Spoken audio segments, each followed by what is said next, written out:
কি মনে হয় যে বিএনপির রাজনীতি যে আপনি এর আগে করেছেন বা এতদিন করেছেন সেটা কি ভুল ছিল? না, একদমই ভুল ছিল না খালেদ ভাই।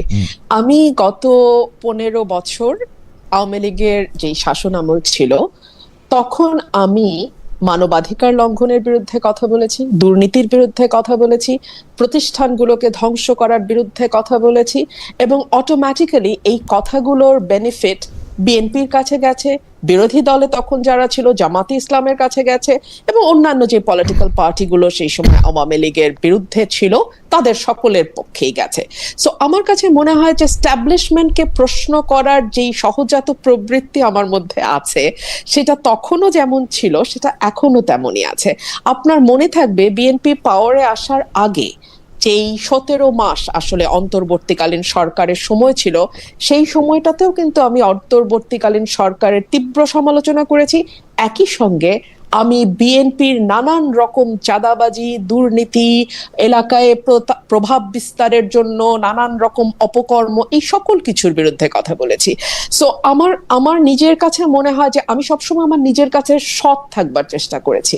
সো এই সৎ থাকতে গিয়ে আমি হয়তো স্টাবলিশমেন্টের বিরোধিতা করেছি, তখন এখন স্টাবলিশমেন্টে যখন যে থাকে দেখা গেছে কথাগুলো তার পছন্দ হয়নি। ব্যাপারটি আসলে এতটুকুই।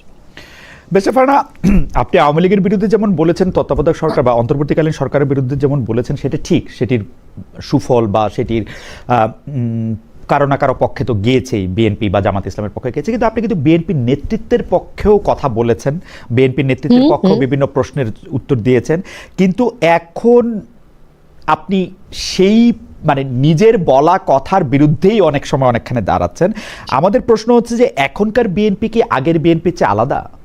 মানে সরাসরি আলাদা কোথায় আলাদা যদি বলতেন? বিএনপির আসন পরিবর্তন হয়ে গেছে। তখন বিএনপি ছিল শোষিতের আসনে, এখন বিএনপি হয়ে গেছে শাসকের আসনে। আমি যদি শোষক নাও বলি, সার্টেনলি বিএনপি শাসকের আসনে।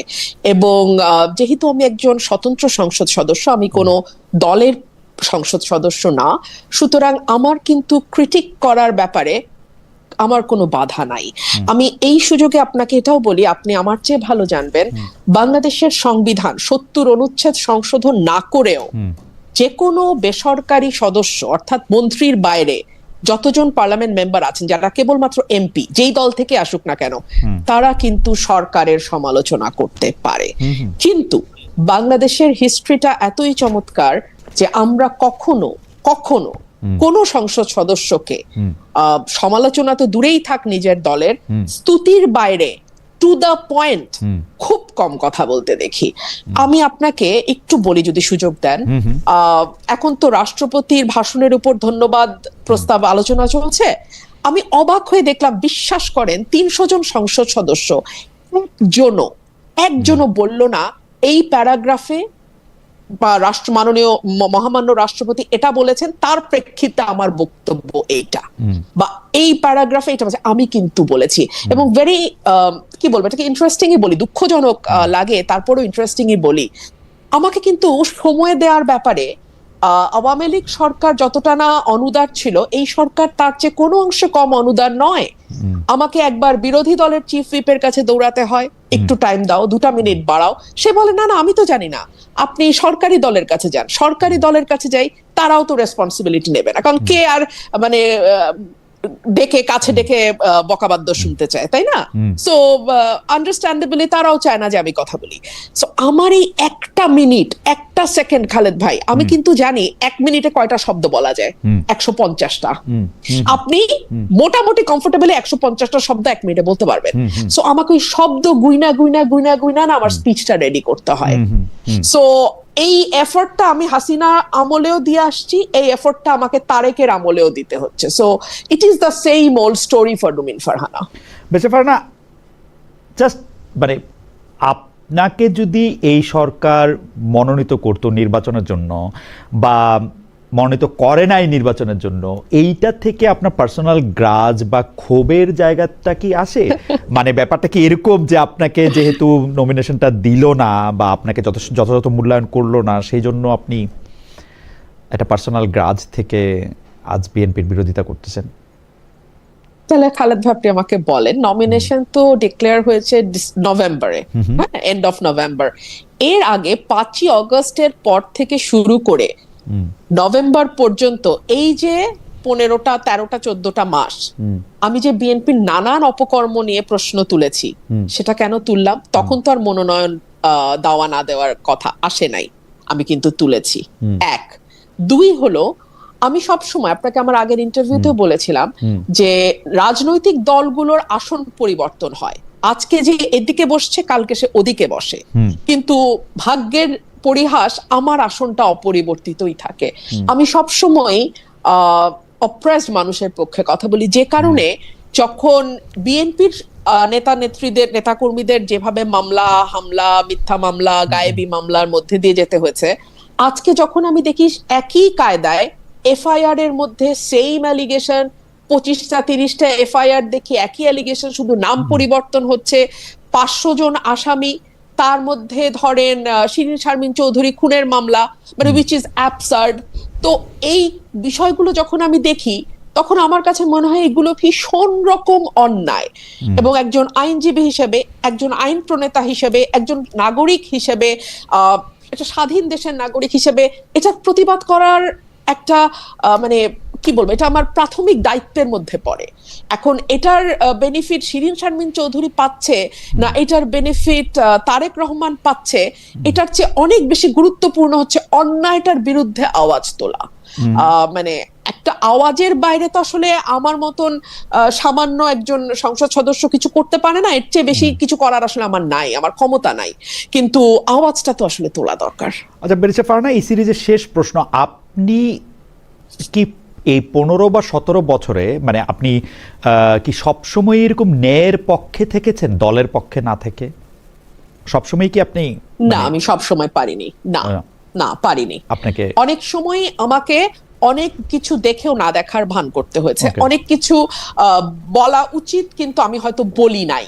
তবে খালেদ ভাই, আমি নিজের সঙ্গে নিজে বসেছি, আমি 1-1.5 বছর আমি নিজের সঙ্গে নিজে প্রচুর কথা বলেছি, এবং আমি নিজেকে প্রশ্ন করেছি যে তুমি কেন বলো নাই, কেন তখন তুমি এই কথাগুলো বলো নাই। হ্যাঁ, ধরুন 21 অগস্ট ফর এক্সাম্পল, এটা নিয়ে কিন্তু আমি আমার দলের যে ন্যারেটিভ সেটা আমি বারবার বলেছি। হ্যাঁ, তারপরে ধরুন বিচার বিভাগের স্বাধীনতা, মাজদার হোসেন মামলা, এই মামলাটা যে যখন সৈয়দ ইশতিয়াক আহমেদ বারবার চেষ্টা করলেন যেটা করার, তখন কিন্তু বিএনপি 2001 সালে সেই সময় বলেছিল না আমরা এসে করব, কিন্তু সেই মামলাটা কিন্তু 7 পর্যন্ত হয় নাই, না হয় নাই সেই মামলার বাস্তবায়ন। তারপরে ধরুন বিচারপতিদের বয়স বাড়ানো, হ্যাঁ, কে এম হাসানকে চিফ অফ দি গভর্নমেন্ট করার জন্য, ইন্টারিম গভর্নমেন্ট করার জন্য। সো এই বিষয়গুলো আমি আসলে বলি নাই, এবং আমি নিজেকে নিজে প্রশ্ন করেছি যে আমি কেন বলি নাই। আমার কাছে মনে হয়েছে যে তখন যেরকম হিনিয়াস ভাবে বিরোধী দলকে দমন করা হচ্ছিল, তখন আমার কাছে এই সত্যগুলো বলার চেয়ে অনেক বেশি গুরুত্বপূর্ণ হয়ে দাঁড়িয়েছিল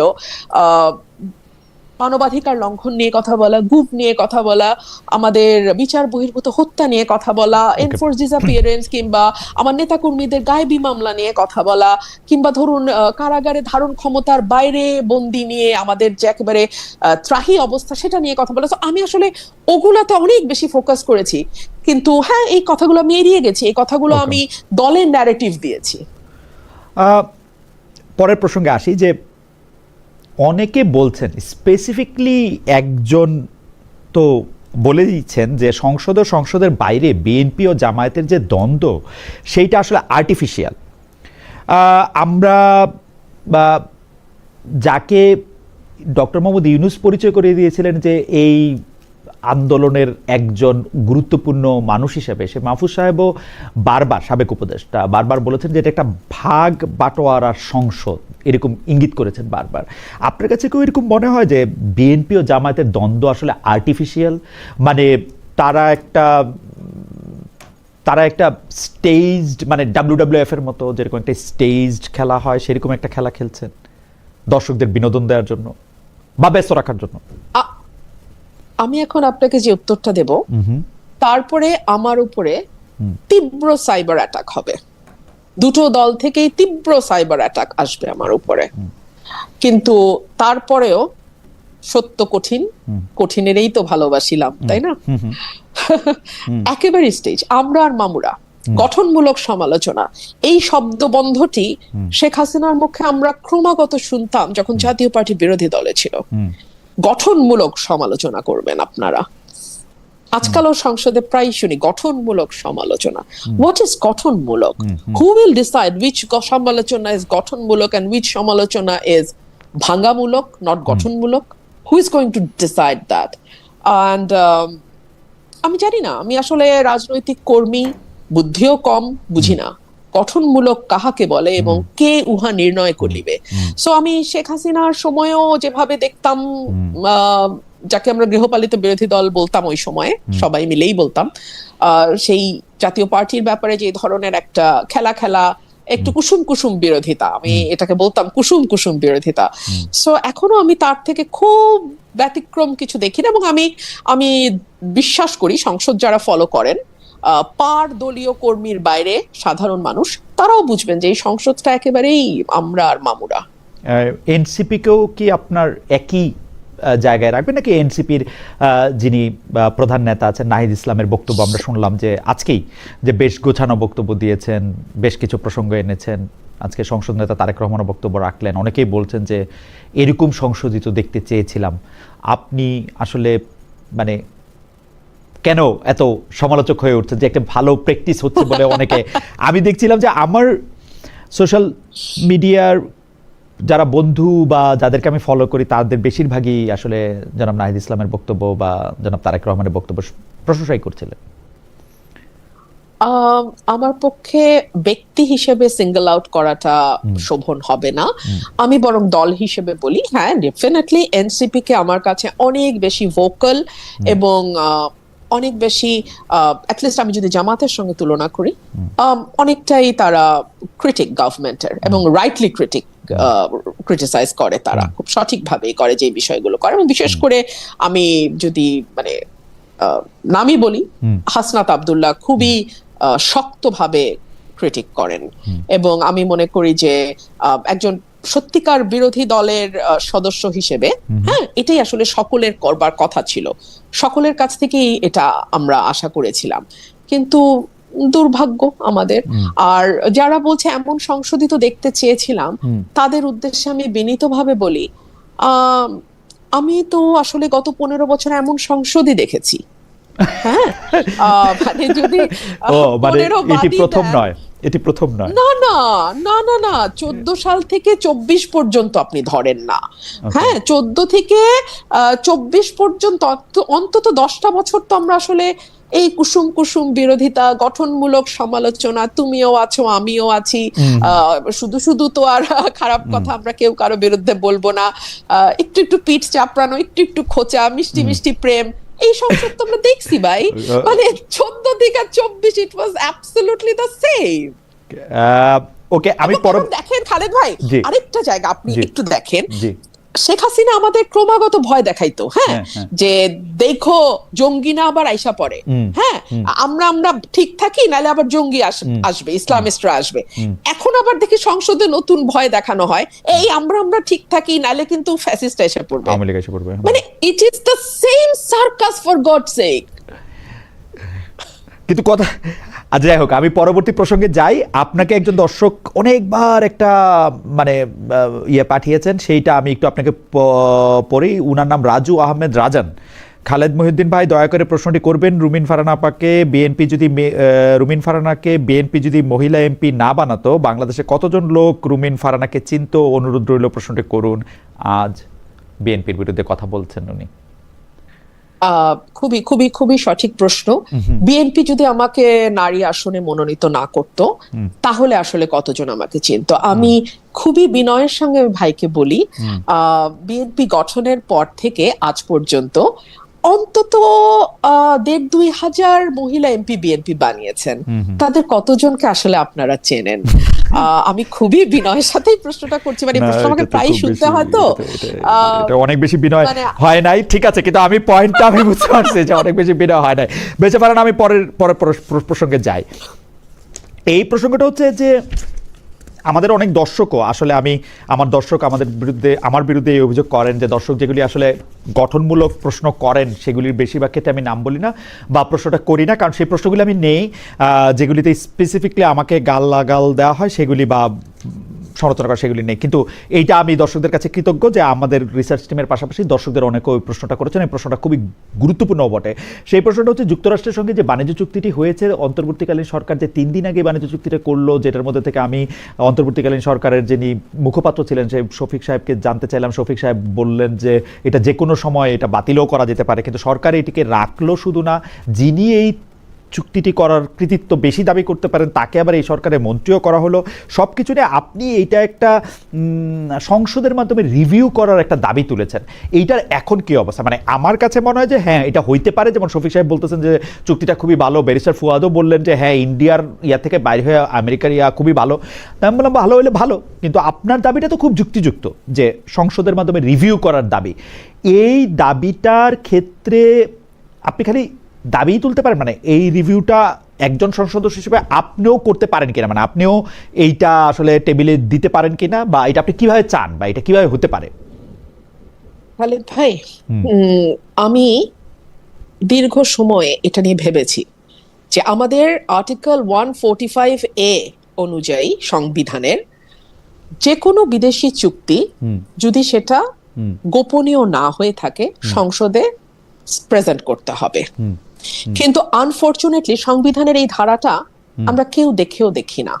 1, 2 হলো এই চুক্তিটি ভয়ানক বিতর্কিত একটি চুক্তি দুটি কারণে। এক হচ্ছে একটা অনির্বাচিত সরকার নির্বাচনের 3 দিন আগে তড়িঘড়ি করে এরকম একটা চুক্তি করতে পারে কিনা। 2, এরকম একটা চুক্তি যেটা ট্যারিফ কমানোর নামে করা হলো, সেই ট্যারিফটাই কিন্তু বাতিল হয়ে গেছে যুক্তরাষ্ট্রে। তো সেই ট্যারিফটার উপরে না, ট্যারিফ কমানোর যুক্তিতে যেই চুক্তি করা হলো নির্বাচনের মাত্র 3 দিন আগে, সেটা একটা রিভিউ হওয়া দরকার না সংসদে? এইবার আসেন আমার ক্ষমতা প্রসঙ্গে। আমি সংসদ মুলতুবি চাইতে পারতাম, কিন্তু ইতিহাস বলে 2-3টা ইনসিডেন্টের বাইরে সংসদ মুলতুবি হয় না। সো আরেকটা থাকতে পারে যে আমরা স্বল্প সময় আলোচনার জন্য 68 বিধিতে আমি নোটিশ দিতে পারতাম, যেটা স্পিকার মিন করেছেন যে আপনি নোটিশ দেন। আপনি জানেন এই নোটিশটা আমার 5 জন সংসদ সদস্যের স্বাক্ষর লাগবে। আপনি আমার বাইরে, আমি আপনাকে আজকে অন রেকর্ড চ্যালেঞ্জ করছি, আপনি আর একটা সংসদ সদস্য জোগাড় করে দেন, একটা, 5টা তো পারবই না, আমার বাইরে আপনি একটা জোগাড় করে দেন যে সংসদে এই চিঠিটা স্পিকারকে দেবে যে এটা নিয়ে একটা স্বল্প সময়ে আলোচনা হবে। আমার মনে হয় যে এটা সবারই আসলে একটু মনোযোগ দিয়ে শোনা দরকার। অথচ এখানে সিরিজ অফ লাইজ আছে, যেটার মধ্যে আমি বলা হয়েছে যে ট্যারিফ 37% থেকে 20% বা 19% করছে, কথা সত্য না। এর আগে, চুক্তির আগেই সেটা 20% আইসা ছিল, এবং সেই 20% নিয়েও আসলে কোর্ট একটা অর্ডার দিয়ে রাখছিল, এটার মধ্যে কোনো টাইম বাউন্ড ছিল না, এবং এইটা মিথ্যার পর মিথ্যা বলা হয়েছে। এবং আমি আপনার কথা শুনে আমার কাছে মনে হলো যে এই সংসদে যদি আপনি ছাড়া আর একজন না থাকে যে এইটা আসলে স্পিকারের নোটিশে আনতে পারবেন, আমাদের মনে হয় এর চেয়ে বড় দুর্ভাগ্য আর কিছু হতে পারে না। মানে মার্কিন যুক্তরাষ্ট্রের সাথে এরকম একটা চুক্তি, যে চুক্তিটার সাথে আসলে জামাতে ইসলামী এবং বিএনপি দুজনের সাথে আসলে কথা বলছে, মানে ভালো চুক্তি, তো ওনারা দুজন এটাকে ভালো বললেই পারে। আমি আপনাকে আরো খোলামেলা বলি, আমার কপালই হলো শত্রু তৈরি করার কপাল, বুঝছেন খালেদ ভাই? আমি আরেকটু শত্রু তৈরি করি। বিএনপি এটাকে আনবে না, আপনি তো বুঝতেই পারতেছেন। হ্যাঁ, কারণ আনবে না, কারণ যেটাও বিএনপি আনবে না, এটা তো বুঝতেই পারতেছেন। জামাতে ইসলাম পাগল হয়ে যেতেছে জুলাই সনদ নিয়ে।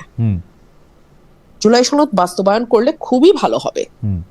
আমি জুলাই সনদের বিপক্ষে না, আমার বাড়ি ভাঙা হয়েছে, আমার উপরে আমি ওই শহীদ মিনার বহুত কিছু, আমি এগুলো ক্রেডিট ক্লেম করার ওই মানে শ্যালো পলিটিক্স বাদ দেই। হ্যাঁ, আমার প্রশ্ন হলো এই যে ভয়াবহ একটা চুক্তি, যেই চুক্তিটা আপনার সার্বভৌমত্বের উপর প্রশ্ন তুলতে পারে, আপনি তেল আনবেন কোথা থেকে সেটার জন্য তার পারমিশন লাগবে, এবং লাগছে, রাশিয়া থেকে পারে নাই তেল আনতে। আচ্ছা, আপনি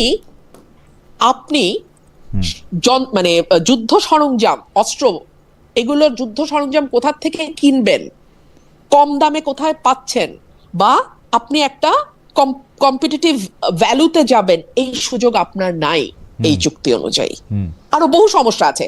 আমরা কয়েক হাজার কোটি টাকার রাজস্ব বঞ্চিত হব, আর সেখানে আমেরিকা যেই ইয়েতে অল্প কয়েকটা, এবং এটা নিয়ে যখন আমরা প্রশ্ন তুলবো তখন বলা হবে যে ইন্ডিয়ান ন্যারেটিভ থেকে প্রশ্ন করা হচ্ছে, যে ভাই তাহলে সংসদে আলোচনা কর তাহলে তো বুঝা যাবে না যে চলেন 350 টাকার আলু খাই এখন বৈশা এখন আমরা আমেরিকান আলু খামু, ফাইন। আচ্ছা, এখন আপনি আমারে বলেন জামাত কিন্তু আগেই হাত ধুয়ে ফেলছে, আমরাই চুক্তিতে হ্যাঁ বলি নাই, তো বলো নাই তো তাইলে যে 1.5 মাস সংসদ চললো একবারও তুলল না, তোমরা এইটা তুললা না কেন? এবং এইটার ব্যাপারে তারা কোনো, এবং আপনি যে বলছেন যে আমরাও মামুরা, এইটার একটা আমার কাছে মনে হয় যে এটাও একটা প্রমাণ। দেখেন আবার আমার কাছে মনে হয় যে বড় বড় বিষয় যাই হোক, আপনাকে দর্শকের আরেকটা মন্তব্য একটু শোনাই। উনার নাম আল জাইদ ভ্লগস। উনি বলছেন তাহলে তো বলা যায় ফেসিস্ট হাসিনার আমলে রুমিন ফারহানা সংসদে কুসুম কুসুম বিরোধিতা করতো, প্লটও নিত। শামীম ওসমানের বোন হিসেবে রুমিন ফারহানা বেশ গদগদ এবং আপ্লুত ছিল। আপনি ইচ্ছা করলে জবাব দিতে পারেন, নাহলে আমরা পরের প্রসঙ্গে যেতে পারি। এটা না আসলে অ্যাডোমেনাম ফ্যালাসি, মানে উনি আমার বক্তব্য ওনার খুবই গায়ে লেগেছে, কিন্তু সেটার কোনো জুৎসই জবাব উনি পাচ্ছেন না। এক হচ্ছে আমি প্লট নেই নাই, আমি একদিনের মাথায় প্লটের আবেদন প্রত্যাহার করেছি। আমি কুসুম বিরোধিতা করেছি না আগুন বিরোধিতা করেছি এটা সারা বাংলাদেশ জানে। হ্যাঁ, আর কুসুম বিরোধিতাটা এখন আমি দেখি যারা আমাকে গালি দিতে চায় তারা ব্যবহার করছে। এই কথাটাই মানে জনকী আমি এই কথাটা প্রথম পার্লামেন্টে বলেছিলাম। আর জননী আর 3 নাম্বার আরেকটা কি বললেন, শামীম ওসমানের বোন। হ্যাঁ নিশ্চয়ই, বিকজ আওয়ামী লীগের ফাউন্ডার মেম্বারসদের মধ্যে শামীম ওসমানের বাবা যেমন ছিল আমার বাবাও ছিল, সো সেই অর্থে শামীম ওসমান আমার বাবার বন্ধুর ছেলে। কারণ আমরা একটা পলিটিক্যাল মানে ফ্যামিলি থেকে একটা লিগ্যাসি বহন করছি, so that's fine. I mean এটা হতেই পারে।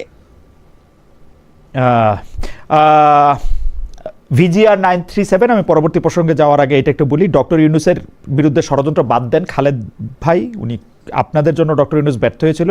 ডক্টর ইউনূসের বিরুদ্ধে ষড়যন্ত্র বাদ দেন, আপনাদের জন্য ডক্টর ইউনূস ব্যর্থ হয়েছিল। Okay fine. আমি ডক্টর ইউনূস তো ব্যর্থ হয় নাই খালেদ ভাই, উনি 666 কোটি টাকার কর মওকুফ করছে। আমি ষড়যন্ত্র করে আমাকে বাদ দিতে বলছি।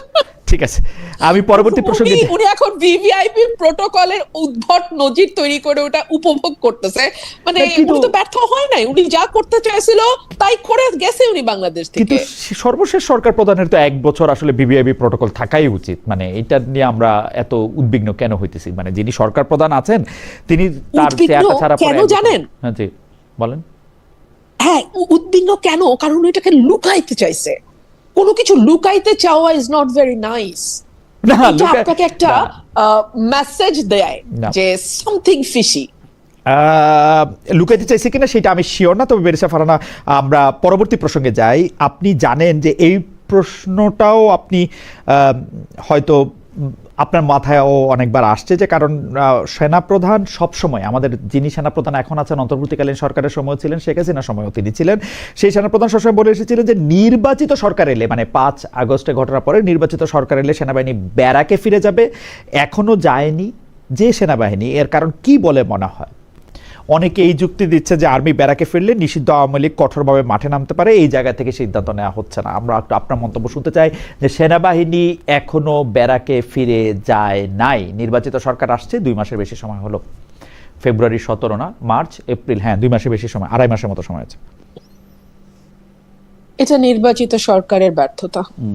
নির্বাচিত সরকার আর্মিকে ব্যারাকে ফেরত পাঠাতে ব্যর্থ হয়েছে, 1। 2 হচ্ছে নির্বাচিত সরকার স্বীকার করে নিচ্ছে যে বাংলাদেশের আইন শৃঙ্খলা পরিস্থিতি ঠিক রাখা, মানে অ্যাটলিস্ট লিভেবল রাখা। বাংলাদেশের আইন শৃঙ্খলা পরিস্থিতি 5ই আগস্টের পর ঠিক বলাটা খুবই মানে ভুল হবে। হ্যাঁ, লিভেবল বাংলাদেশ রাখা, সেই ক্যাপাসিটি, সেই কম্পিটেন্স গভর্নমেন্টের নাই। 3 হচ্ছে এই সরকার একই সঙ্গে এই বার্তাও দিচ্ছে যে আওয়ামী লীগ যদি রাজনৈতিকভাবে মাঠে নামে তাহলে তাকে মোকাবেলা করবার মতন তাদের সেই পলিটিক্যাল উইজডম বলেন বা পলিটিক্যাল স্ট্রেংথ বলেন বা পলিটিক্যাল কি বলবো পলিটিক্যাল ক্যাপাসিটি বলেন, সেটাও গভর্নমেন্টের নাই।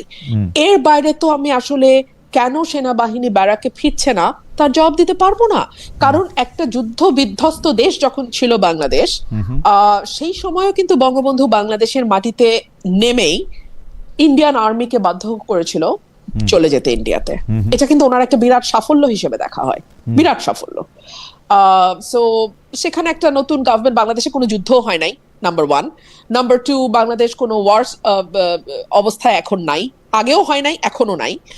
এরকম অবস্থায় সেনাবাহিনী যারা, মানে আমার সবসময় আমাদের সেনাবাহিনী প্রধানকে মনে হয়েছে যে উনি যা বলছেন উনি সেটা মিন করছেন। উনি বলেছেন আমি টায়ার্ড, আমি ক্লান্ত হয়ে গেছি এই সিভিল দায়িত্ব পালন করতে করতে, that is not my job. He is absolutely right, that is not his job. কিন্তু তাকে এটা করতে হচ্ছে, স্টিল তিনি সেখানে এখনো করতে হচ্ছে, স্টিল সেখানে আছেন, তিনি সেখানে আছেন, এবং তাকে এটা করতে হচ্ছে নিশ্চয়ই।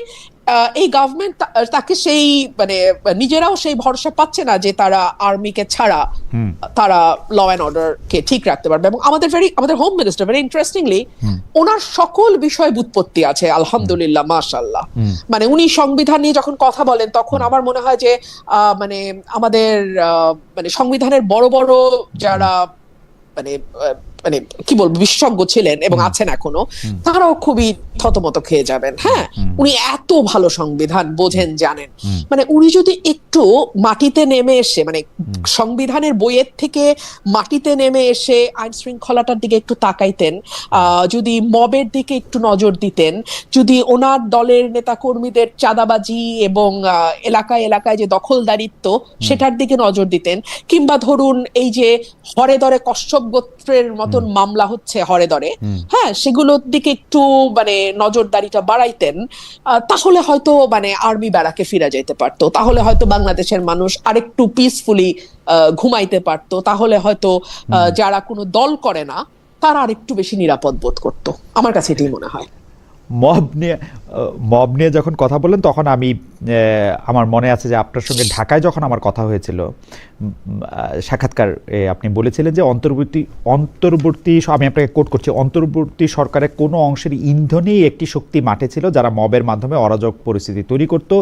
গত 17 মাসে কয়টি মব ভাঙা হয়েছে, কয়টি মাজার ভাঙা হয়েছে, এই একসময় এগুলির হিসাব রাখা কঠিন হয়ে পড়েছিল। কিন্তু আমরা কিন্তু এই অন্তর্বর্তী সরকার চলে যাওয়ার পরও একই রকম ঘটনা দেখছি, একই রকম ঘটনা পাচ্ছে। আপনি ডক্টর ইউনূসের আমলে মবের পেছনে অন্তর্বর্তী সরকারের কোনো অংশের ইন্ধনের কথা বলছিলেন, এখনকার ঘটনা এই সরকারের কোনো অংশের ইন্ধন কি দেখেন? এখন তো আমরা মানে থানার ভেতরে মব করা হচ্ছে, যেটাতে ছাত্রদলকে আমরা আক্রমণকারী দেখছি। অনেকে বলছেন যে তাদের বিরুদ্ধে মামলাটা পর্যন্ত নেওয়া হচ্ছে না।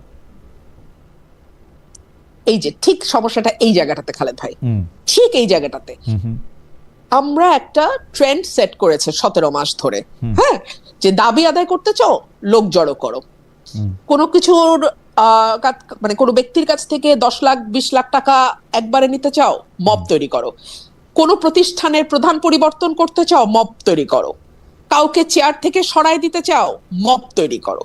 এই যে একটা কালচার 17 মাস ধরে আমরা একেবারে মানে সমাজের মধ্যে বৈধতা দিয়ে দিলাম, সেটা থেকে তো চট করে উঠবে না মানুষ, যদি না আপনি শক্ত হাতে সেটাকে হ্যান্ডেল করেন। ধরেন খালেদ ভাই, আমি আপনার একটু বলি, 21শে ফেব্রুয়ারি আমার উপর হামলা হয়ে ফুল পায়ে পিষে আমার নেতা কর্মীকে পিটায়া ব্রাহ্মণবাড়িয়ায় এই ঘটনা ঘটছে শহীদ মিনারে ফুল দেওয়ার সময়। আমি বিএনপি কে অলওয়েজ বলি আনস্মার্ট পার্টি। হ্যাঁ, মানে এদের যতটুকু না মানে মানে ইয়ে আছে, ক্যাপাসিটি আছে, কিন্তু সেটাকেও তারা না প্রপারলি পলিটিক্যালি ইউটিলাইজ করতে পারে। ধরেন ওই দিনই যদি স্বরাষ্ট্রমন্ত্রী একদম শক্তভাবে কন্ডেম করে যারা এটার সঙ্গে যুক্ত তাদেরকে আইনের আওতায় নিত, তাহলে কিন্তু এখন তারা এটাকে পলিটিক্যালি পজিটিভ একটা কালার দিতে পারতো। মানে কিছুটা ক্রেডিট তাদের ঝুলিতে গিয়ে জমা হইতো যে আমরা কিন্তু জিরো টলারেন্সে আছি, সে আমাদের দলের বাইরে চলে গেছে, সে স্বতন্ত্র এমপি, কিন্তু আমরা তার বিরুদ্ধে হওয়া কোনো অন্যায়কেও মানব না। It's a very beautiful message from the government side. কিন্তু আপনার ব্যাপারে কিন্তু আমি একটু ডেভিলস অ্যাডভোকেট হই, আপনার ব্যাপারে এইসব সিদ্ধান্ত নেওয়া তো মুশকিল, কারণ আছে আপনি তো একাই 100, আপনি তো ডিসি সাহেবকে ধমকান, তাকে আঙ্গুল তুলে বকা দেন, তাকে মানে বাদ করে দেন। মানে এখন আসলে একটা স্বরাষ্ট্রমন্ত্রী চেয়ারে বসে থেকে আপনার বিরুদ্ধে আক্রমণটা আপনি ইনিশিয়েট করেছেন কিনা সেইটাও তো একটা ধরেন আমি ইনিশিয়েট করেছি, উনি দেন অ্যান্ড দেন বিষয়টা অ্যাড্রেস যদি করতেন, পুলিশকে ফোন করতেন। আর আজকালকার দিনে না খালেদ ভাই, বিশ্বাস করেন, ওই আমার ম্যাজিস্ট্রেটকে বুড়া আঙ্গুল দেখানো যেমন লুকানো যায় না, আবার একই ভাবে ওই আমি আমার কিছু ইনিশিয়েট আমি করলাম কিনা সেটাও লুকানো যায় না। আর বিশেষ করে স্পটলাইটের নিচে যারা থাকে তাদের তো আরো কিছু লুকানো যায় না। সো এইটা বোধহয় এমন কোন রকেট সায়েন্স হইতো না যে ইনিশিয়েটটা কে করলো, কেন হইলো, কোথায় হইলো। এটার ভিডিও ফুটেজ, মানে স্টিল ছবি হাজার হাজার ফেসবুকে ভাষা বেড়াইতেছে। সো আমি জাস্ট বলতেছি কি, এখন আমি ডেভিলস অ্যাডভোকেট হই, মানে বেচারা বিএনপি এটাকে পলিটিক্যালি এনক্যাশ করতে পারতো, কিন্তু বেচারা বিএনপি ওইটুকু মানে হয়তো মনে করছে দরকার নাই, 222টা সিট আসে, তারপর হচ্ছে যে যারা আসে তারা মামুরা আসে, তারা আপনি একজন, মানে ইউ আর অ্যাবসলিউটলি রাইট। এই জন্য আমি আমার সংসদের প্রথম দিন বলছিলাম আমরা ফিজিক্সে brute majority is a very bad signal for the ruling party. আমরা আসলে মানে পড়তে গিয়ে আমার এটা প্রায় মনে হয় যে থিটা ক্ষুদ্র বলিয়া ওকে উপেক্ষা করা যায় এখানে, মানে ওইটা। আমি পরবর্তী প্রসঙ্গে যাই। সেই পরবর্তী প্রসঙ্গ হচ্ছে জুলাই সনদ। যে জুলাই সনদ বিএনপি অক্ষরে অক্ষরে বাস্তবায়ন করবে এমন কথা আগে স্বরাষ্ট্রমন্ত্রী সালাউদ্দিন সাহেব বলতেন, এখন প্রধানমন্ত্রী তারেক রহমান সাহেবও বলছেন, মানে এখন বলছেন, আগে বলেছেন। অন্তর্বর্তী সরকারের জারি করা অধ্যাদেশ বিষয়ে আমরা দেখছি সরকার পিক এন্ড চুজ করছে, মানে এই গুম অধ্যাদেশ, বিচার বিভাগের আলাদা সচিবালয়, সংবিধান সংস্কার কমিশন এইসব বিষয় বাতিল করে দিয়েছে। এসব নিয়ে কি বলবেন, মানে জুলাই সনদ নিয়ে আপনার অবস্থান কি? এই সরকার, যেমন আপনার একটা খুবই ইন্টারেস্টিং অবস্থান আমি দেখি যে সবাই যখন গণপরিষদের, সবাই বলতে মানে বিএনপি ছাড়া বাকি সবাই যখন গণপরিষদ না মানে সংবিধান সংস্কার পরিষদের জন্য আলাদা একটি শপথ নিল, তখন আপনি সেটা নেন নাই। কিন্তু জুলাই সনদ নিয়ে কি তাহলে আপনি বিএনপির সঙ্গে আছেন না জামাতের সঙ্গে আছেন, মানে নাকি আপনি?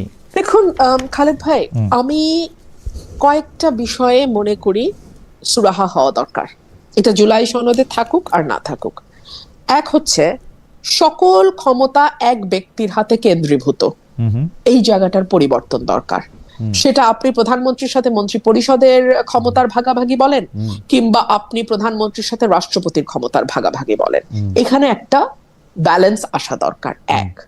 দুই হচ্ছে ৭০ অনুচ্ছেদ কখনোই, আমি যে বললাম যেটা, যে সরকারের সমালোচনা বা সরকারের কোনো সিদ্ধান্তের সমালোচনা করার ক্ষেত্রে কখনোই বাধা ছিল না, কিন্তু ভোট দানে বাধা ছিল। এখন যদি কিছু জায়গায় ভোট দানের সেই বাধা তুলে নেওয়া হয়, মানে কিছু জায়গায় বাদ দিয়ে বাকিগুলোতে মানে ভোট দানে কোনো বাধা নাই, হতে পারে। তিন হচ্ছে আমাদের এই যে উইনার টেকস অলের সংস্কৃতি, এবং প্রতিটা ইনস্টিটিউশনের প্রধান, এখন তো শুধু প্রধান না খালেদ ভাই, এখন একেবারে লেজ পর্যন্ত, মানে মাথা ফ্রম হেড টু টো, প্রতিটা লেয়ারে এক যারা পাওয়ারে থাকে তাদের একচ্ছত্র আধিপত্য। এই জায়গাটাকে সরিয়ে ইনস্টিটিউশন গুলোকে শক্তিশালী করার জন্য, সেটা আপনি বিচার বিভাগ বলেন, সেটা আপনি আমলাতন্ত্র বলেন, সেইটা আপনি পুলিশ বলেন, মানবাধিকার কমিটি, যেটাই হোক, হ্যাঁ, প্রত্যেকটা ইনস্টিটিউশনকে শক্তিশালী করা এবং সেখানে মেরিটোক্রেসিকে প্রাধান্য দেয়া, এর বাইরে আসলে আমার মনে হয় যে মানে these are the very basic things যেখানে আমাদের পরিবর্তন আনতেই হবে। কিন্তু আপনার কাছে মনে হয় না যে আপনার বিএনপি চেয়ারপারসন তারেক রহমান, বিএনপি চেয়ারম্যান তারেক রহমান অনেক চেষ্টা করতেছেন, অনেকে বলতেছেন যে তিনি এত বেশি ক্ষমতা বিলিয়ে দিচ্ছেন যে আসলে সালাউদ্দিন সাহেবের মনে প্রধানমন্ত্রী, তিনি হয়তো মানে তিনি বিভিন্ন জায়গায় তো ক্ষমতায়িত করতেছেন অন্যজনের, মানে এই অভিযোগ আমি করতে, মানে আমার কাছে ভালোই লাগে উনি বসে থাকেন, সালাউদ্দিন সাহেব কথা বলেন, ভালোই লাগে। সালাউদ্দিন সাহেবের ওই যে সংবিধান পড়ানো ও ভালোই লাগে আমার কাছে। তা কিন্তু ঘটনা হইতেছে যে উনি তো ক্ষমতার বিকেন্দ্রীকরণ করতে চেষ্টাই করতেছেন মনে হয়, মানে খোদ সংসদে থাকা অবস্থাতেও কথা বলতে ওকে দিচ্ছেন, খুবই খালেদ ভাই খুবই লো প্রোফাইল মেনটেন করছেন। আমি যদি সরকারকে মানব দেহের সঙ্গে তুলনা করি, মাথা হচ্ছে প্রধানমন্ত্রী। এখন আপনি যদি হাত দিয়ে ভাত না খেয়ে পা দিয়ে ভাত খান, তাহলে একটা লেজে গোবরে অবস্থা হয়ে যাবে না? মানে আইনমন্ত্রীর দায়িত্ব হলো সংবিধানের উপর লেকচার দেওয়া, সেটা যদি স্বরাষ্ট্রমন্ত্রী দেয় তাহলে আসলে আইন শৃঙ্খলাটা কে দেখবে? ওটা কি আইনমন্ত্রী দেখবেন? মানে এই যে একটা লেজে গোবরেকে যদি আপনি বলেন ক্ষমতার ভারসাম্য বিকেন্দ্রীকরণ, তাহলে আমার আর কিছু বলার নাই। কিন্তু আমি একটা লেজে গোবরে দেখতে পাচ্ছি আর কি। মানে এটা আমার সাথে, আমি জানি যারা পার মাতালের মতো দল মানে না করলে এটা একমত হওয়ার কথা। কিন্তু বেঁচে ফারহানা, আমি শুধু মানে আপনাকে একটু মনে করাই দিতে চাই যে তৃতীয় টার্মে যখন রেকর্ড করার জন্য টনি ব্লেয়ার প্রধানমন্ত্রী হলেন, যেটা 2005 সালের নির্বাচনে, তখন দেখা যেত যে টনি ব্লেয়ারকে কোনো প্রশ্ন করলেই তিনি চ্যান্সেলর অফ এক্সচেকার, যিনি গর্ডন ব্রাউন, যিনি এবার পরে প্রধানমন্ত্রী হয়েছিলেন, তার কাছেই সবকিছু ঠেলে দিতেন। মানে এইটা টেলিভিশনে, সংসদে, সবকিছু, এটা তো অসুবিধাটা কি? মানে আমি যদি মনে করি এই উত্তরটা আমার এই কলিগ ভালো দিবেন, তিনি এখন স্বতন্ত্র মানে কি মন্ত্রী, এটা দেখার কি আমার খুব বেশি দরকার আছে? মানে তিনি অর্থমন্ত্রী ছিলেন গর্ডন ব্রাউন, মানে যদি আমি চ্যান্সেলর অফ দ্য এক্সচেকার, মানে আমি দর্শকদের জন্য বললাম, কিন্তু অর্থমন্ত্রী সকল বিষয়েই আসলে কথা বলতেন সে সময়। আমি আমি আমি আমি এটা শেষ কথা বলি, ওই নির্বাচনে আমাকে আগে লিখে দিতে হয়েছিল ব্লেয়ারকে ভোট দিলে ব্রাউনকে পাবেন। সিরিয়াসলি, প্রথম মানে ব্লেয়ারকে, হ্যাঁ, এবং তাই হয়েছে। মানে তো অসুবিধা কি সালাউদ্দিন, মানে তারেক সাহেবকে ভোট দিলে সালাউদ্দিন সাহেবকে পাইলে? একদম, মানে কোনো অসুবিধা নাই। তারেক সাহেবকে ভোট দিলে পুরো মন্ত্রী পরিষদই পাওয়া যাচ্ছে, তাতেও কোনো অসুবিধা নাই। অসুবিধা হচ্ছে যদি উনি ওনার মন্ত্রণালয়কে সঠিকভাবে, আচ্ছা, একেবারে 100% দেওয়ার পরে উদ্বৃত্ত সময়টা বা উদ্বৃত্ত কাজটা উনি করতেন, তাহলে আর কোনো কথা থাকতো না। আমি সংখ্যাটা এই মুহূর্তে মনে পড়ছে না, গত 2 মাসে একটা হত্যার পরিসংখ্যান বেরিয়েছে, and the number is alarming. আমার নাম্বারটা এক্সাক্ট মনে নাই বলে আমি আর এটা বলছি না এখানে, কিন্তু আমার এটুকু মাথায় আছে যে that figure was alarming. ওকে, এটা কোনো ভালো বার্তা দেয় না। একটা নির্বাচিত সরকার থাকা অবস্থায় কুষ্টিয়াতে যে ঘটনাটা ঘটেছে, একজন মাজারের ব্যক্তিকে ধরে নিয়ে এসে দফায় দফায় মেরে তার মৃত্যুকে এনশিওর করা, এবং তারপরের ঘটনা আরো ভয়ানক খালেদ ভাই, তার পরিবার কিংবা তার মুরিদগণ কেউ মামলা করার সাহস করে নাই। আপনি আপনার রাষ্ট্রে এতটুকু সিকিউরিটি একটা মানুষকে দিতে পারছেন না যাতে তার জীবনের অধিকার নিশ্চিত হয়, তা তো পারছেন নাই, আবার তার পরিবার বা তার নিকটাত্মীয়রা মামলা করবে, সেই সাহসটুকুও যখন তারা সঞ্চয় করতে পারে না, তখন সেটা সরকার এবং আরো প্রিসাইসলি স্বরাষ্ট্রমন্ত্রীর ব্যর্থতাকে ইঙ্গিত করে। না, স্বরাষ্ট্রমন্ত্রী এদিকে ব্যর্থ, ওদিকে খারাপ, মানে ইংরেজিতে খারাপ, অঙ্কে ভালো, এরকম তো হতে পারে, তাই না? মানে সবাই, মানে উনি হয়তো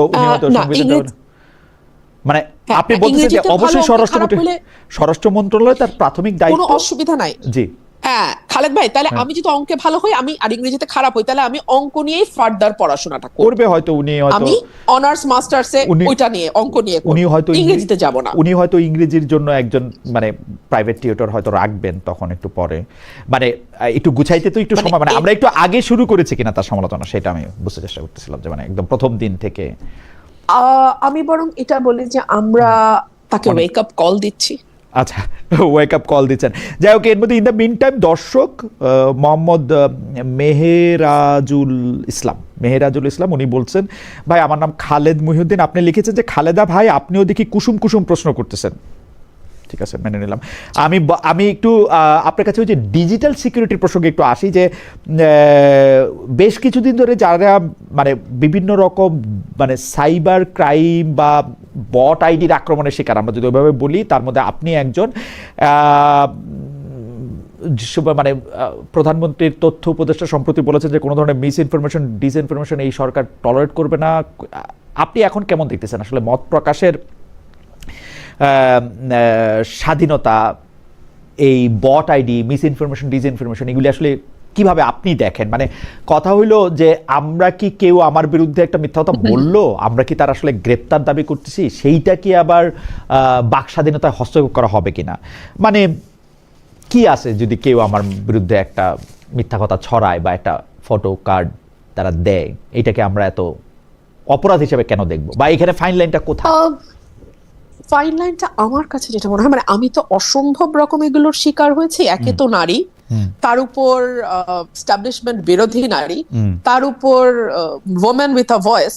সো আমাকে ভয়ানক রকম আক্রমণের শিকার হতে হয়েছে, এবং গত কয়েক বছর ধরে আসলে আমার কাছে মনে হচ্ছে ফাইন লাইনটা হচ্ছে যতক্ষণ পর্যন্ত না আপনার সেই মিথ্যা ফটোকার্ড একটা অস্থিরতা তৈরি করছে, ততক্ষণ পর্যন্ত এটাকে পাত্তা দেওয়ার কিছু নেই। ধরুন বলা হলো যে আপনি ধর্মের বিরুদ্ধে এই কথা বলেছেন, যেটা আপনি বলেন নাই, এবং এটা আপনার জীবন এবং আপনার পরিবারের উপর একটা হুমকি তৈরি করছে, তখন আমার মনে হয় এই ধরনের মিথ্যাকে দেন অ্যান্ড দেয়ার অ্যাড্রেস করতে হবে, দেন অ্যান্ড দেয়ার এই ব্যাপারে অ্যাকশন নিতে হবে। কিন্তু এর বাইরে আপনি আমার বিরুদ্ধে, আমি আপনার বিরুদ্ধে গালাগালি, নোংরা কথা, বিশ্রী মানে ফটোশপ করা, যা ইচ্ছা আপনার যেরকম রুচি, আপনার রুচিকে আপনি প্রতিনিধিত্ব করেন, কোনো অসুবিধা নাই। আচ্ছা, আপনার রুচিকে আপনি প্রতিনিধিত্ব করেন, কোনো অসুবিধা নাই।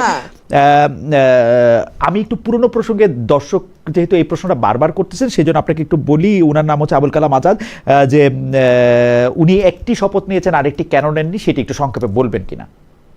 হ্যাঁ, আমি তো বহুবার বলেছি, আবারও বলছি, যেহেতু আমি প্রথম শপথটা এক্সিস্টিং সংবিধানের অধীনে নিচ্ছি, সেহেতু দ্বিতীয় শপথটা আমি নিতে পারি না। কারণ দ্বিতীয় শপথটা নেওয়া মানে হচ্ছে প্রথম শপথটা নালিফাই হয়ে যায়। প্রথম শপথ অনুযায়ী যে সংবিধান, সেই সংবিধানে আমাকে বলে দিচ্ছে যে কোন কোন, মানে আমি যদি পরিবর্তন আনতে চাই কিভাবে পরিবর্তন আনবো, 142 আর্টিকেল।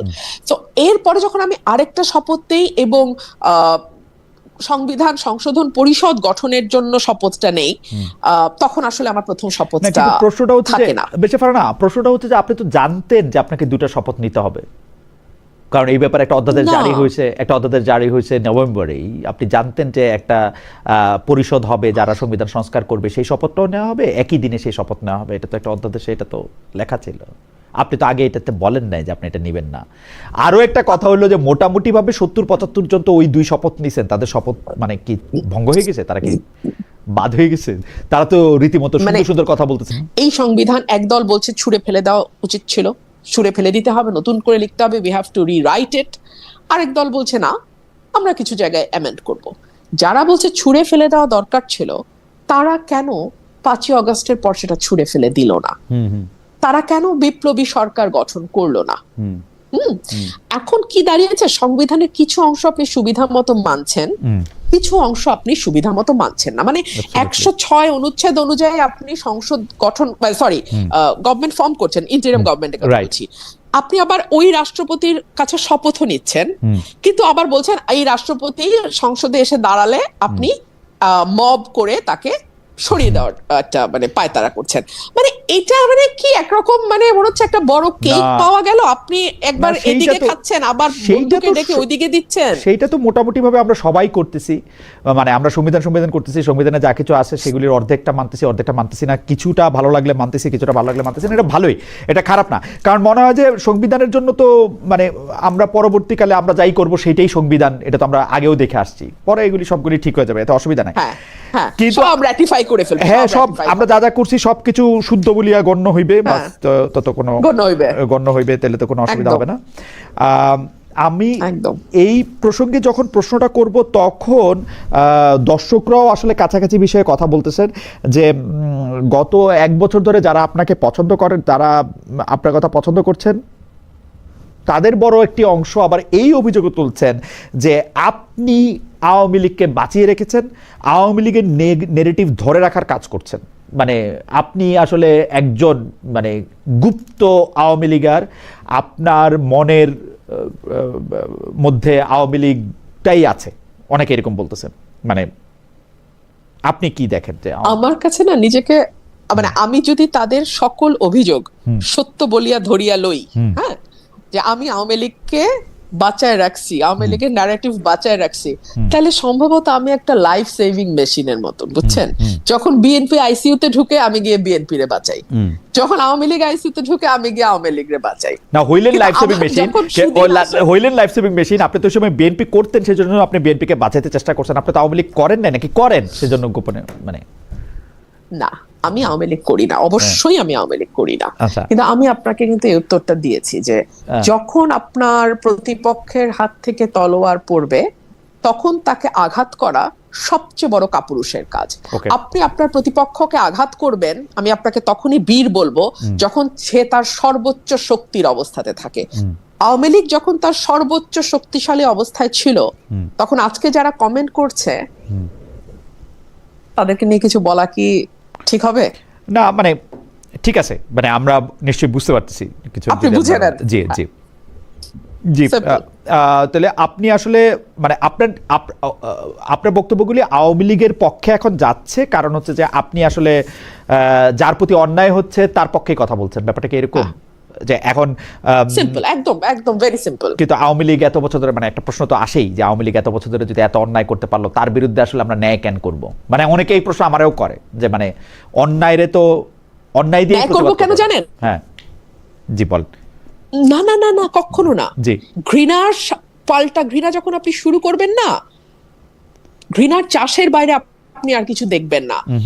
মানে I for an I will make the entire society blind. Right. So আমি সেটা করব না। তো আপনি যে আওয়ামী লীগের চেয়ে বেটার, আপনি আওয়ামী লীগকে সরাইছেন কেন?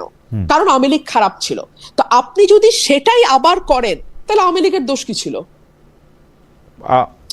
আপনি যদি সেই মিথ্যা মামলা দেন, আপনি যদি সেই গায়েবী মামলা দেন, আপনি যদি শিরিন শারমিন চৌধুরীকে তার এই বয়সে খুনের মামলা দিয়ে মাটিতে ফেলে দেন, ফর গডস সেক তাকে মাটিতে ফেলে দিতেন। হ্যাঁ, তো এটা যখন আমরা বিরোধী দলের নেত্রীকে এই হেনস্থা করা হয়েছিল, তখন সেটা যদি আমাদের কষ্ট লেগে থাকে, তাহলে আজকে যখন আবার কাউকে না কাউকে পলিটিক্স করার কারণে এভাবে হেনস্থা করছে কেউ না কেউ, তখন তো আমার সেটা প্রতিবাদ করতে হবে। না হলে তো আমার আগে প্রতিবাদটা লেজিটিমেট হয় না। তার মানে কি, যখন আমি ব্যক্তি দেখে প্রতিবাদ বেছে নেই, তার মানে আমি আসলে ন্যায়টাকে সমর্থন করি না, আমি ব্যক্তির চর্চাটা করি। আমি সেটা করতে চাই না খালেদ ভাই। বেঁচে ফেরা না, আমাদের আবার একটু পিছনে যেতে হচ্ছে দর্শকদের কারণে। ওনার নাম আমি সান্ধি অন্বেষা এরকম কিছু একটা নাম। উনি বলতেছেন রুমিনা পাকে এনসিপির 6 জন এমপিকে অ্যাপ্রোচ করেছেন ইউএস চুক্তি নিয়ে, করলে তাদের রিপ্লাই কি, না করলে উনার দাবিটা কতটা সঠিক? আপনি আসলে তাদেরকে অ্যাপ্রোচ করেছেন কিনা, যদি এক কথা জবাব দেন আমাদের অন্য প্রসঙ্গে যাওয়ার আগে। আমি যদি পাল্টা প্রশ্ন করি, 6 জন এমপি, জি না আমি অ্যাপ্রোচ করিনি, কারণ আমার মনে হয়েছে যে যদি তারা করারই হতো দলগতভাবে, তাদের এটা আর বহু আগেই করার কথা। আমি কোনো উপায় অন্ত না দেখেই এককভাবে এটা তুলতে বাধ্য হয়েছে, এবং যেহেতু আমাদের হাতেও সময় নাই, আর একদিন মাত্র, সো আমি পয়েন্ট অফ অর্ডার ছাড়া আমার আসলে আর কোনো উপায় ছিল না। ওকে ওকে, আরেকটা মন্তব্য আপনি নেন প্লিজ। উনি সংসদের স্বরাষ্ট্রমন্ত্রীর প্রশংসা করেন, কিন্তু এখানে সমালোচনা করছেন, এটা কি ঠিক? বিরোধিতা করলে সংসদে করতেন, এটা নিয়ে কি বলবেন উনি? ওনার নাম চায়না আরাফাত, ইয়াসিন আরাফাত, মানে যার নাম, হ্যাঁ ইয়াসিন আরাফাত বোধ হয়, মানে ঠিক আছে। হ্যাঁ মানে সংসদে আপনি সরাসরি প্রশ্ন করেছেন, এখানে আপনি নিন্দা করছেন, সংসদে আপনি কেন তার? কিছু কথা আমরা সার্কাস্টিক্যালি বলি, সার্কাসম যদি না বুঝে তাহলে আসলে কিভাবে বুঝায় বলবো যে ওটা আসলে সার্কাসম ছিল, এটা কিন্তু একটা জোক ছিল। মানে জোক বলে দিয়ে আসলে একটু বলতেও হবে যে আপনি একটু আমাদের দর্শকদের উদ্দেশ্যে একটু বলতে পারেন যে সংসদে আপনি আসলে স্বরাষ্ট্রমন্ত্রীকে নিয়ে কি বলেছেন, মানে জোকটাও যদি একটু বলতেন আর কি। তাহলে আমি কিন্তু আজকেও বলছি উনি সংবিধানে অসাধারণ। ও আচ্ছা আচ্ছা আচ্ছা, কিন্তু ওনার অসাধারণ অন্য জায়গায় হলে ভালো হতো। হ্যাঁ অ্যাবসলিউটলি। ভারত যেন ডক্টর ইউনূস সরকারের বিদায় আর বিএনপিকে ক্ষমতায় আনার জন্য মুখিয়েছিল, এটা অনেকে বলে থাকেন। কিন্তু মে মাসের প্রথম সপ্তাহ থেকেই ভারতের পর্যটন ভিসা স্বাভাবিক করা হবে, সেইটাও একরকম কথা আমরা শুনতেও পেয়েছিলাম। কিন্তু আমার কাছে ডক্টর ইউনূস সরকারের সাথে বিএনপি সরকারের ভারত বিষয়ে অবস্থান খুব বেশি বদল মনে হয় না। শুধুমাত্র জনাব খলিলুর রহমানের ভারত সফর করে শেখ হাসিনাকে প্রত্যর্পণ, মানে শেখ হাসিনাকে বাংলাদেশে ফেরত দেওয়ার ব্যাপারে একটা কথা আদায় করা ছাড়া আপনি এটাকে কিভাবে দেখেন? আসলে কি ভারত শেখ হাসিনাকে ফেরত দেওয়ার ব্যাপারে সিরিয়াস? মানে আপনার টেকটা কি, আপনি যদি একটু বলতেন। আমি একজন পলিটিক্যাল পার্সন হিসেবে আমার কাছে মনে হয় যে এটা ভারত কখনো করবে না, because Sheikh Hasina was the tested and trusted friend of India. এখন যদি তারা শেখ হাসিনাকে ফেরত দেয়, এটা কিন্তু তাদের অন্য বন্ধু যারা আছে বিভিন্ন দেশে, তাদের কাছে একটা খারাপ বার্তা যাবে। এক। দুই হচ্ছে, ভারত কিন্তু একটা বিষয় পরিষ্কার করেছে যে কেউ যদি তাদের দেশে আশ্রয় নেয় তাহলে তারা তাকে কখনো তার দেশে পুশ করে না। দালাই লামার কথা তারা কিন্তু খুব বলে। সো এখন আমি এই সকল কিছু দেখে আমার কাছে মনে হয়েছে যে আমার মনে হয় না শেখ হাসিনাকে তারা ব্যাক করবে। আর তাছাড়া আমাদের বন্দি মানে যে বিনিময় চুক্তিটা আছে, হ্যাঁ, মানে ফেরত পাঠানোর যে চুক্তিটা, সেটা কিন্তু অনেকগুলো ইফস এন্ড বাটস আছে। আমি আমি মানে গত 24 সালে পড়েছিলাম এটা, এখন আর অত একদম এক্স্যাক্টলি বলতে পারবো না আপনাকে, মুখস্থ নাই। কিন্তু যদি পলিটিক্যাল মোটিভেটেড কেস যদি তারা মনে করে, হ্যাঁ, তখন কিন্তু তারা কিছুতেই আর বন্দিকে ফেরত পাঠায় না। এবং ডেফিনেটলি শেখ হাসিনা যেহেতু পলিটিশিয়ান, ওনার কেস তো পলিটিক্যালি মোটিভেটেড, তো তারা বলবেই। তো মানে এইসব নানান দিক দেখে আমার কাছে মনে হয়েছে যে না, এটা তাদের ফেরত পাঠানোর কথা না। আমরা দর্শকদের কাছে জানতে চেয়েছিলাম, যুক্তরাষ্ট্রের সঙ্গে সই হওয়া বাণিজ্য চুক্তি জাতীয় সংসদে তোলার দাবি জানিয়েছেন স্বতন্ত্র সংসদ সদস্য রুমিন ফারহানা। সংসদে দেওয়া এই বক্তব্য সমর্থন করেন কিনা প্রিয় দর্শক? এই জরিপ দেওয়ার পরে 95% দর্শক মনে করেন যে এই বক্তব্য সঠিক, 5% বক্তব্য সমর্থন করছেন না, 5% দর্শক, 22,000 দর্শক আমাদের এখানে ভোট দিয়েছেন। আমাদের এইবারের প্রসঙ্গ হচ্ছে এনসিপি। আপনি এনসিপিতে যোগ দিতে পারেন সোশ্যাল মিডিয়াতে এমন আলোচনার প্রেক্ষিতে। আপনি নিজেই ফেসবুকে জবাব দিয়ে যা বলেছেন সেটি আমরা দেখেছি যে সরাসরি হা না বললেও পরে এক সাক্ষাৎকারে সেটিকে গুজব গুঞ্জন বলেছেন। আপনার ফেসবুক পোস্টে আপনি ইংরেজিতে বিখ্যাত বাণী একটা করেছেন, যার বাংলা অনুবাদ অনেকটা এরকম হতে পারে: গুজব রটায় নিন্দুকেরা, ছড়ায় বোকারা, আর বিশ্বাস করে গাধারা। আপনার কাছ থেকে একটু শুনতে চাই যে স্পষ্ট এই ধরনের কোনো প্রস্তাব আপনার কাছে এসছে কিনা। দর্শকদের মধ্যে কেউ কেউ বলছেন যে আপনি আসলে এনসিপিতে গেলে একটা নতুন যুগের নতুন বন্দোবস্তের রাজনীতি আমরা দেখতে পেতাম। এই মুহূর্তে আমার কোনো দলেই যাবার কোনো রকম কোনো পরিকল্পনা নাই, কোনো দলেই না। একদম লাউড অ্যান্ড ক্লিয়ার, আমি আমার রাজনীতিটা at least for the time being, এই সময়ের জন্য আমি আমার মতো করে করতে চাই। আপনি আপনার মতো করে করাটার ক্ষেত্রে এইটা কি আপনার কখনো মনে হয় কিনা, এই প্রশ্নটা আমার, যে আপনি আসলে সারা বাংলাদেশের সব বিষয়ে আপনি কথা বলার থেকে এখন কিছুটা আপনি কি এইটা প্রেফার করতেছেন যে আপনার সংসদীয় এলাকা নিয়ে কথা বলার কারণে? এর আগে আপনি ছিলেন মনোনীত সংসদ সদস্য, এবার যেহেতু আপনি সরাসরি ভোটে নির্বাচিত সংসদ সদস্য, আপনি আসলে আপনার সেই ব্রাহ্মণবাড়িয়ার আসনটা নিয়ে ভাবছেন, বাংলাদেশের পলিসি নিয়ে আপনাকে আসলে খুব বেশি মানে আপনার বলারও সুযোগ কম, দেখারও সুযোগ কম? আমি সেভাবে বলবো না, না আমি সেভাবে বলবো না। দেখুন, আমি যে কয়টা বিষয় সংসদে আমাকে খুব কম সুযোগ দেওয়া হচ্ছে, ভীষণ কম, কিন্তু সেটার বেস্ট ইউটিলাইজ আমি করার চেষ্টা করেছি। এর মধ্যে আমি 50-50 হিসেবে ভাগ করেছি। ধরেন, হ্যাঁ, আমি মবের বিরুদ্ধে যেমন বলেছি, আমেরিকা বাংলাদেশ চুক্তির ব্যাপারে যেমন বলেছি, হামের টিকা নিয়েও বলেছি, আমি একই সাথে আবার আমার এলাকার যেই সমস্যাগুলো সেগুলো নিয়েও আমি কিন্তু কথা বলেছি। সো আমি মনে হয় যে আমি আমার খুবই সীমিত সুযোগকে 50-50 করে ভাগ করার চেষ্টা করেছি। আর আমার এলাকার প্রতিটা ভোটার 5 লক্ষ ভোটার আমার এলাকায়, খালেদ ভাই, আমি যদি সত্যিকার অর্থে মানে অন্তরের অন্তঃস্থল থেকে তাদের মানে যদি কারো প্রতি কৃতজ্ঞ থেকে থাকে, আমি আমার ভোটারদের প্রতি কৃতজ্ঞ। তারা আমার সকল অসম্মান, সকল অবহেলা, সকল আমি কি বলবো অন্যায়, এবং অন্যায় যেটা হয়েছে সেটার জবাব আমার এলাকার মানুষ দিয়েছে, আমাকে ভালোবেসে, আমার পাশে দাঁড়িয়ে। এবং পুরো ভোটের সময়টা তারা যে কিভাবে আমার পাশে ছিল, শ্রম দিয়ে, অর্থ দিয়ে, আমার মনের জোর দিয়ে, কারণ সবাই বহিষ্কার হয়েছে, 200-র উপরে বহিষ্কার হয়েছে। বিশ্বাস করেন, একটা কর্মী যদি এসে আমাকে বলতো আপা বহিষ্কার হয়েছি, মনটা খারাপ, আমি ভেঙে যেতাম। এই একটা ছেলেও আমাকে বলেনি আপা মন খারাপ। সো ওদের এই ঋণ আমি কিভাবে শোধ করব? ওদের ঋণ আমাকে শোধ করতে হবে, তো না বাকি জীবন আমি ওদের ঋণ শোধ করব। আপনার আলাদা কোনো একটা দল গঠন করা বা ওরকম কোনো কিছু করার, একটা তৃতীয় শক্তি, তৃতীয় পক্ষ হওয়ার এরকম কোনো ইচ্ছা এই মুহূর্তে বা পরিকল্পনা এই মুহূর্তে আপনার নাই? সময় বলবে, সময় বলবে, সময় বলবে। আচ্ছা, একজন দর্শক সায়েম খান, উনি এতক্ষণ বলছিলেন যে খালেদ মহিউদ্দিন দুর্নীতি করছেন, তারপর বলছেন যে পাঠকদের সঙ্গে দুর্নীতি করছেন, এখন বলছেন যে খালেদ ভাই দর্শকদের কমেন্ট পড়তে ভয় পাচ্ছেন। ঠিক আছে, আমি আরেকজন দর্শক আরেকজন দর্শক উনি বলেছেন যে খালেদ ভাই, গুপ্ত আওয়ামী লীগ রুমিন ফারহানাকে আইনের আওতায় আনাতে হবে সরকারকে, খালেদ ভাই রুমিন ফারহানাকে জানিয়ে দেন। ঠিক আছে, জানালাম, থ্যাংক ইউ। আমরা যে প্রশ্নটি করবো সেটাও একটু আইনের সাথে সম্পর্কিত। নারী এমপিদের নিয়ে জামায়াতের একজন সংসদ সদস্য মানে কদর্য মন্তব্য করেছিলেন, আমি যদি এভাবে বলি, মানে একটু যে তার এলাকার অনুষ্ঠানে আপনি সংসদে এই নিয়ে কথা বলেছেন, বিচার চেয়েছিলেন, কিন্তু স্পিকার তখন জানিয়ে দিলেন বিষয়টি আসলে সংসদের এখতিয়ারের বাইরে, যেহেতু এটা সংসদের মধ্যে ঘটে নাই। এই নিয়ে আপনি আইনি পদক্ষেপ নিয়েছেন কিনা, নেয়ার পরিকল্পনা আছে কিনা, ফরমালি বা ইনফরমালি জামাতের কেন্দ্রীয় স্তরে কোনো প্রতিকার চেয়েছেন কিনা?